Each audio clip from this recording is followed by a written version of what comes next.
ఒక్కసారి మీ అందరు కూడా చూడొచ్చు, రాకేష్ రెడ్డి గారు అభ్యర్థి గారు కంప్లైంట్ ఇవ్వడం జరిగింది. ఈ కంప్లైంట్ ని వికాస్ రాజు గారు ఆఫీస్ లో ఇవ్వడం జరుగుతూ ఉన్నది. ఇవాళ ఎమ్మెల్సీ గ్రాడ్యుయేట్స్ ఎమ్మెల్సీ కౌంటింగ్ లో తీవ్రమైన అన్యాయం జరుగుతూ ఉంది.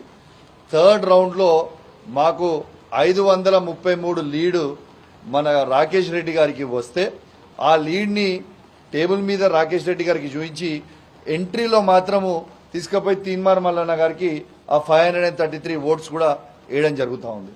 దాంతోపాటు ఫోర్త్ రౌండ్ లో కూడా అట్లనే ఒక్క టేబుల్ మీద 170 ఓట్లు లీడ్ మాకు వస్తే రాకేష్ రెడ్డి గారికి వస్తే రాకేష్ రెడ్డి గారికి వచ్చిన ఓట్లను తీసుకుపోయి తీన్మార్ మల్లన్న గారికి ఇస్తా ఉన్నాం. ఇది తీవ్రమైన అన్యాయం అని చెప్పి మేము ఆరో గారికి ఆడ మా అభ్యర్థి అయిన రాకేష్ రెడ్డి గారికి కంప్లైంట్ ఇస్తా ఉంటే అక్కడ స్పందించకపోతే మేము ఇప్పటికే కోరుతా ఉన్నాం. దయచేసి ఆరో గారిని కోరుతా ఉన్నాం, వికాస్ రాజ్ గారిని కూడా కోరుతా ఉన్నాం. దయచేసి డెమోక్రసీని బతికించండి. దయచేసి ఓట్లు పడ్డే ఉన్నట్టు కూడా వేసుకోవాలి కదా.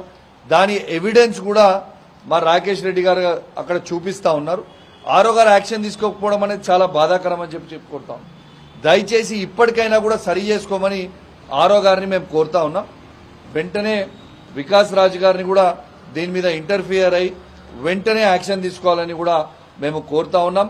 ఎందుకంటే వాళ్ళు ఓడిపోతామని ఒక భయంతో, ఇలా తీన్మార్ మల్లన్న ఓడిపోతాడని ఒక భయంతో ఇలా రాకేష్ రెడ్డి గారికి పడ్డ ఓట్లు ఇక్కడి నుంచి అటు వేయొచ్చా? ఇది కరెక్టా?